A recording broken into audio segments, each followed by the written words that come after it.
Maroc vers une harmonisation réglementaire pour l'hydrogène vert. L'Union européenne vient d'organiser à Rabat son premier atelier sur l'hydrogène vert en collaboration avec le ministère de la Transition énergétique. Cette initiative s'inscrit dans le cadre du partenariat vers Maroc signé en octobre 2022 et vise à rapprocher les cadres réglementaires pour favoriser une transition vers une économie décarbonée résiliente et inclusive. Les discussions ont mis en lumière les avancées du Maroc en matière d'hydrogène vert et les exigences de l'UE, renforçant ainsi le rôle du Royaume comme futur exportateur clé vers l'Europe. Depuis la signature du partenariat vers Maroc en octobre 2022, les actions concrètes se multiplient pour promouvoir une transition vers une économie décarbonée résiliente et inclusive. Dans ce cadre, l'Union européenne, UE, a organisé à Rabat son premier atelier sur l'hydrogène vert en collaboration avec le ministère de la Transition énergétique et du Développement durable.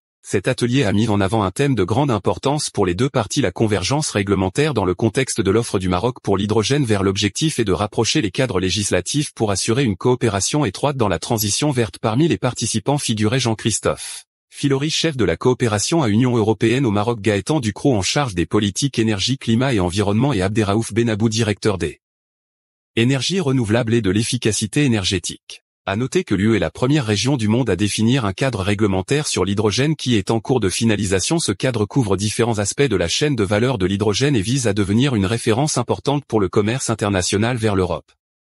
L'atelier de Rabat a offert l'opportunité de comprendre les exigences de l'UE, consolidant ainsi la position du Maroc en tant que partenaire privilégié de l'UE et renforçant l'ambition du Royaume de devenir l'un des principaux exportateurs d'hydrogène vert vers l'Europe.